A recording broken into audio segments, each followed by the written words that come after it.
Hey folks, welcome to this video on determining polarity of water. Now, if you don't know how to draw the Lewis structure, please visit a video that we've created before. That's going to be our first step in determining the polarity of a molecule. So for our purposes, I'm just going to write down the results of the calculations, and you would have two sticks and two lone pairs from this. So these are the two pieces of information that we need to know to create the Lewis structure for H2O. When creating that Lewis structure, we have to figure out which one is going to have the most unpaired electrons, and that's going to be the atom that goes into the center of the molecule. Now, in this particular case, that's going to be oxygen. Treat the area around oxygen as a 360-degree circle, and looking at the other atoms that have to bond to that central atom, we have two of them. So 360 divided by 2, we will have 180 degrees. That means that these two hydrogens have to be 180 degrees away from one another in order to create this kind of basic structure. So we're going to put a hydrogen here and a hydrogen here. Now, without looking at the sticks, I need to attach these to my central atom. And now looking at the sticks, I've noticed that I've used both my two sticks. So I'm good there. Now we need to determine if everything has a full outer shell. And it looks like hydrogen has two each. Remember that the stick represents two electrons, so it does have those two electrons right now. So each of these hydrogens are good. If the stick represent two electrons, oxygen has 2 and 4 electrons around it. It still needs another 4. And that's where we can bring in our two lone pairs, 1 and 2. And now oxygen has a full outer shell. Now to determine the VSEPR structure, we have to look at our central atom. A central atom is an atom where two or more atoms are bonded to it. And so in this particular case, oxygen is our central atom. And we have to look for negative regions around that central atom. Remember that a negative region could be a single bond, it could be a double bond, it could be a triple bond, or a lone pair. In this particular case, we have a negative region here, a negative region here. Both of these are single bonds, a third negative region here, and a fourth negative region here. So our steric number is going to be 4, and of that 4, 2 of them are lone pairs. Now, if we reference the VSEPR table here to the side, what we look at is steric number 4. So we'll be looking at this row in this case, and we'd be looking at 2 lone pairs. So we'll be looking at this column here, and the one that intersects is this bent shape. So this is how we're going to redraw our water molecule. I'm going to draw this a little bit bigger just because we're going to have to add a couple of things here. Okay, so we have our H2O, and we're going to put our lone pairs. Now, you could put the lone pairs in the bunny ears with the wedges and the dashes. Again, if you don't know how to draw a 3D shape, look at another video of mine and previous, and then you'll be able to figure out the VSEPR shape. Okay, so now we're here. The next step that we're going to have to do is that we are going to have to assign electronegativity values. So you're going to have to look at your periodic table, and they could vary slightly. But in this particular case, when we're going to be looking at oxygen and hydrogen, looking at our periodic table, we will have 3.44 for oxygen and 2.20 for each of these hydrogen. Now, you don't have to label both of them because they're both the same. We want to calculate the difference in electronegativity, and so we will do 3.44 minus 2.20.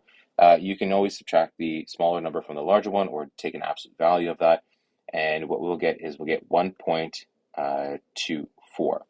Now, on our bonding continuum that we looked at before, we have to see where this lands, and that's going to tell us the type of bond that is formed. And 1.24 lands in the polar covalent region, which means that they are going to have partial charges. Going back to partial charges, what this is showing is that there's showing an unequal sharing of electrons, and it's being pulled towards the more electronegative atom. So what we're going to do is we're going to draw a bond dipole towards the more electronegative atom. We're essentially showing where these electrons in this bond are being pulled to. That means that this oxygen atom is going to be slightly more negative, and these hydrogen atoms are going to be slightly more positive. So in this particular case, we do have polar bonds. Okay, we do have polar bonds. Check.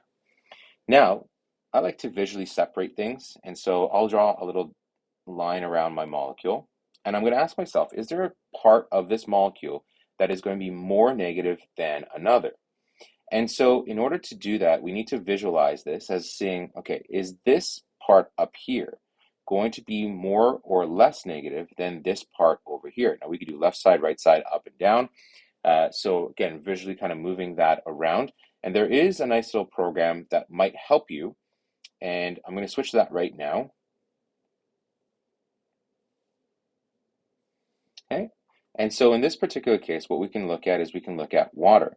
Now, looking at this, we can see our water molecule, and we've seen our bond dipoles going towards that oxygen.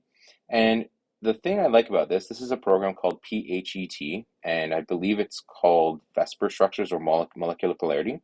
You can click on this electrostatic potential and start seeing this molecule. And you can see that the area around the oxygen is a lot more negative than the areas around the hydrogen. You can rotate this molecule as well. Looking at a top-down or bird's eye view, you can see that oxygen is all negative, and that bottom side is all going to be positive. And so overall, when we look at this, if we bring in our molecular dipole, we can see that the area towards the oxygen is a lot more negative than the area around that hydrogen. And so if we come back, the way that we can represent this is by doing a molecular dipole.